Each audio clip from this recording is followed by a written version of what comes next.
আসসালামু আলাইকুম everyone, welcome to my channel enjoy life. আশা করি আপনারা সবাই অনেক ভালো আছেন। আজকে একটু আলাদা রকমের ইন্টারেস্টিং একটা ভিডিও শেয়ার করছি, কাঁচকলার চপ। আশা করি আপনাদের অনেক ভালো লাগবে ভিডিওটি। আর যদি ভালো লাগে তাহলে অবশ্যই লাইক, কমেন্ট, শেয়ার করবেন। আর যদি আপনি আমার চ্যানেলে নতুন হয়ে থাকেন অবশ্যই চ্যানেলটিকে সাবস্ক্রাইব করবেন প্লিজ। ভিন্ন স্বাদের এই রেসিপিটা আমিও আজ ফার্স্ট টাইম তৈরি করেছি, বাট আমার কাছে অনেক মজাদার লেগেছে। আপনারা বাসায় একবার হলো ট্রাই করবেন, আশা করি আপনাদের কাছেও অনেক ভালো লাগবে। চলুন তবে কথা না বাড়িয়ে স্টার্ট করি। ফার্স্টে নিয়ে নিচ্ছি একটি কাঁচকলা অথবা আনাজি কলা, যে যেটাই বলুন না কেন এই কলা নিয়ে নিতে হবে ফার্স্টে। তারপরে খুব ভালো করে খোসা ছাড়িয়ে পরিষ্কার করে নিতে হবে। কলার গায়ে সবুজ অংশ যেন একদমই না থাকে এরকম করে ছুলে নিতে হবে। তারপরে খুব ভালো করে পানি দিয়ে পরিষ্কার করে নিতে হবে। করা হয়ে গেলে একদম পাতলা করে স্লাইস করতে হবে, ঠিক এরকম করে আমি যেরকম করেছি একদম পাতলা করে একটা স্লাইস করে নিতে হবে। একটা কলা যে কটা স্লাইস করা যায় আমি সবগুলো স্লাইস করে নিচ্ছি। দেখতে পাচ্ছেন অনেকগুলো স্লাইস হয়ে গেছে করা।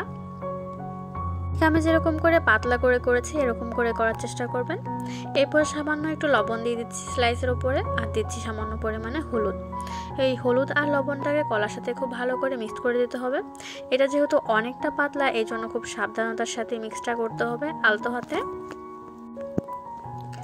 মিক্সড করা অলরেডি হয়ে গেছে। এবারে বেসনের ডোটাকে তৈরি করে নেব। ফার্স্টে আমি বেসন নিয়েছি, আর বেসনের অর্ধেকটা পরিমাণ নিয়েছি চাউলের গুঁড়ি। এটা খেয়াল রাখতে হবে সবসময় যতটুকু পরিমাণ বেসন নেবেন তার অর্ধেকটা পরিমাণ চাউলের গুঁড়ি নিতে হবে, তাহলে খুব ক্রিস্পি হবে চপগুলো। এরপরে নিয়ে নিচ্ছি স্বাদ মতো লবণ, দিচ্ছি পরিমাণ মতো হলুদ, সামান্য একটু শুকনো মরিচের গুঁড়ি,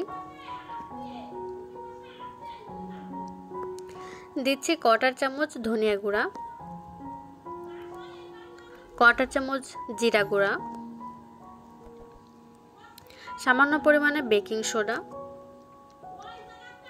এবং সর্বশেষ উপকরণ দিয়েছি সামান্য একটু পরিমাণ কর্নফ্লাওয়ার।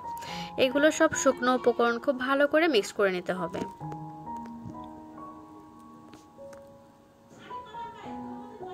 মিক্স করা হয়ে গেলে অল্প অল্প পানি দিয়ে এই গোলাটাকে তৈরি করে নিতে হবে।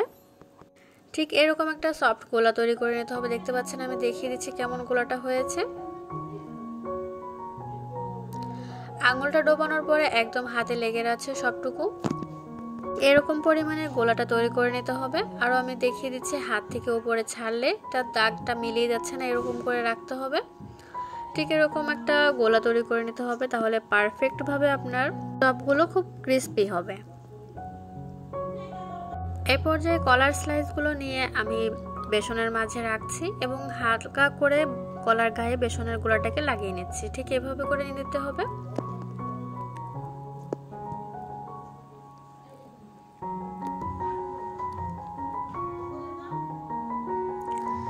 চুলায় একটি প্যান বসিয়ে দিলাম। প্যানটা একটু গরম হওয়া পর্যন্ত অপেক্ষা করে দিয়ে দিলাম পরিমাণ মতো তেল। তেলটা দেওয়ার পরে কিছুটা সময় ওয়েট করতে হবে। ভালোভাবে তেলটা গরম হয়ে যাওয়ার পরেই চপগুলো ছাড়তে হবে। দেখতে পাচ্ছেন আমি কলার স্লাইসগুলো বেসনের মাঝে ডুবিয়ে ছেড়ে দিচ্ছি তেলের মাঝে। তেলটা খুব ভালো করে গরম হয়ে গেছে। একই পদ্ধতিতে সবগুলো স্লাইস আমি দিয়ে দিচ্ছি। আশা করি আমার চ্যানেলের ভিডিও আপনাদের অনেক ভালো লাগে। আর যদি ভালো লেগে থাকে তাহলে অবশ্যই লাইক, কমেন্ট, শেয়ার করবেন প্লিজ। আপনাদের যদি বুঝতে কোথাও অসুবিধা হয়ে থাকে তাহলে অবশ্যই আমাকে কমেন্টে জানাবেন, আমি চেষ্টা করব আপনাদের ক্লিয়ার করে দেওয়ার জন্য। চপগুলো সব দেওয়া হয়ে গেছে। কিছুক্ষণ পর আমি একটা পাশ হয়ে গেছে অন্য পাশটা উল্টে দিচ্ছি।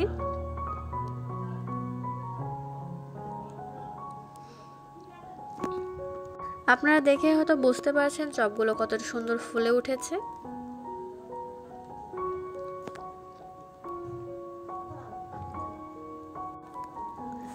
একই পদ্ধতিতে আমি সবগুলো চপ তৈরি করে নিচ্ছি।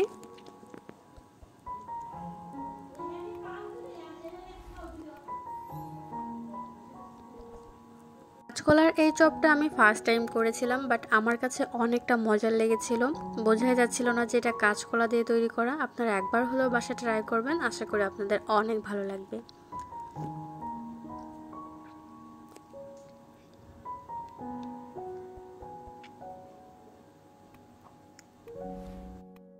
চপগুলোর কালার দেখে অলরেডি বোঝা যাচ্ছে এটা খুব ভালোভাবে ভাজা হয়ে গেছে। আমি এগুলোকে এখন সবগুলো তুলে নিচ্ছি খুব ভালো করে।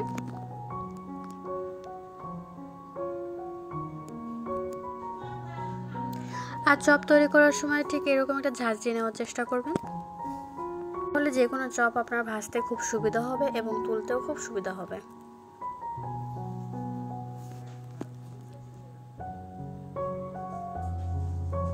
ঠিক এইরকম মজার এবং ক্রিস্পি চপ তৈরি করতে হলে ভিডিওর প্রথম থেকে শেষ পর্যন্ত যেভাবে দেখিয়েছি ঠিক একইভাবে ট্রাই করবেন। আশা করি আপনার চপগুলো এতটা সুন্দর এবং মজার তৈরি হয়ে যাবে, আর আপনার চপগুলো খেয়ে পরিবারের প্রত্যেকটা মানুষই খুব প্রশংসায় পঞ্চমুখ হয়ে যাবে। চপগুলো একদম তৈরি হয়ে গেছে। আমি সবগুলো চপ একসাথে পরিবেশন করে দিচ্ছি।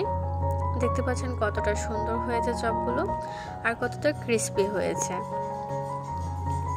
মাঝখানে কলাটা একদম সিদ্ধ হয়ে গেছে, বোঝাই যাচ্ছিল না যে এটা কলার চপ। আপনাদের যদি আমার ভিডিও ভালো লেগে থাকে অবশ্যই লাইক, কমেন্ট, শেয়ার করবেন প্লিজ। নতুন কোনো রেসিপি জানতে চাইলে কমেন্ট বক্সে কমেন্ট করে জানাবেন। আমি চেষ্টা করব খুব সহজ পদ্ধতিতে, সহজ উপায়ে রান্নাগুলো শিখিয়ে দেওয়ার। এতক্ষণ আমার সাথে থাকার জন্য অসংখ্য ধন্যবাদ। আজ এ পর্যন্তই। আল্লাহ হাফেজ। আসসালামু আলাইকুম।